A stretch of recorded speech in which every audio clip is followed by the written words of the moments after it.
People always wonder why the Salem Witch Trials took so long to start.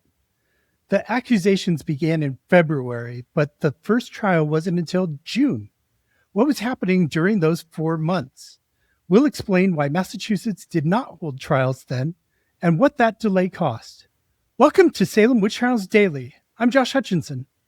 I'm Sarah Jack. On this day in 1692, neighbors of Salem's Alice Parker found her seemingly dead, lying in the snow. She later awoke as she had from previous spells of unconsciousness. This event was later brought up during Alice's witchcraft trial. When the Salem witch hunt began, the Massachusetts judicial system was in limbo. We'll investigate why that was the case and why it mattered in the witch trials. Massachusetts received its initial charter from King Charles I in 1629.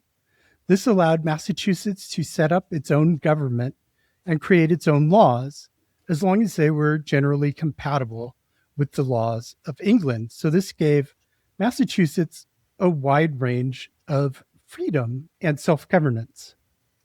Massachusetts was governed by a governor and a bicameral legislature comprised of a House of Deputies and a House of Assistants. And the governor and his assistants formed the Court of Assistants, which was the highest court that tried capital cases like witchcraft. Now, Massachusetts, they passed their first law code in 1641.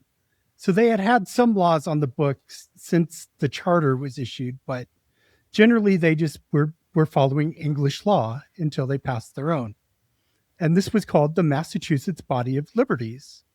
It was passed in 1641 and then updated in 1648 and continued to be the general guide for legality and for individual rights in the Massachusetts Bay Colony. But in 1684, that charter was revoked by King Charles II. He revoked the Massachusetts Bay Colony Charter primarily because the colony had broken English trade laws and engaged in severe religious oppression. The colony had established a government by the so-called godly, which took extremist actions that displeased England, including driving antinomians out of the colony and executing Quakers.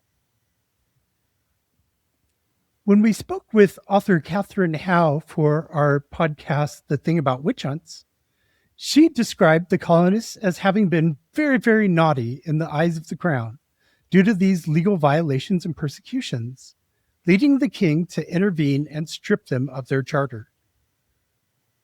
There was an interim government then from 1684 to 1686, led by Governor Simon Bradstreet. Then in 1686, King James II established the Dominion of New England, which was like a giant super colony that included everything at that point in New England.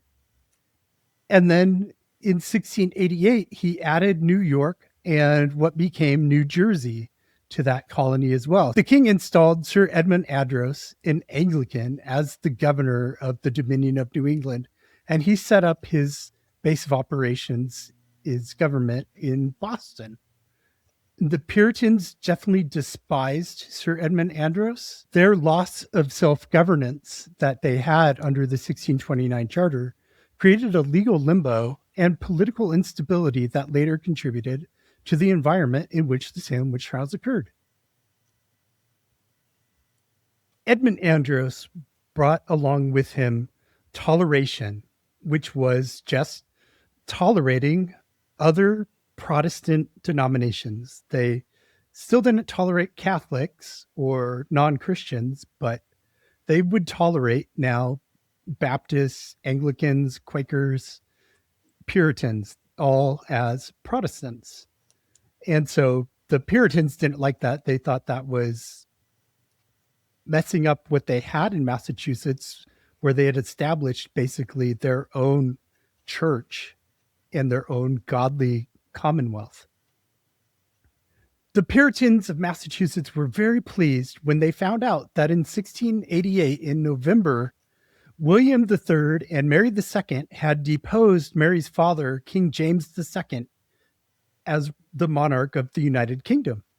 And so they ruled together, William and Mary. The Bostonians went on to depose Edmund Andros and the Dominion of New England in Boston on April 18th, 1689. It had taken that long for the news to get across the sea to them in the winter months. It takes a while.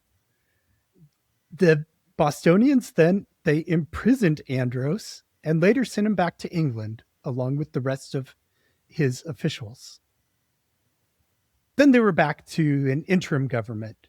Elections were held in 1690. Simon Bradstreet was the governor again, and they had elected their deputies and assistants back to office. So government went on during this time. There were trials. People did get tried for at least capital crimes. We know that there were murder trials and that kind of thing in this interim government. This still kept Massachusetts in this legal limbo because they didn't have a actual charter. They were just governing off of nothing at this point in time, and they didn't know how the king was going to react and what more he might do to take away their liberties that they had enjoyed for so long. So tomorrow we're going to look at how Massachusetts obtained a new charter and how that charter was different than what they had received in 1629, how the differences impacted the Salem witch trials.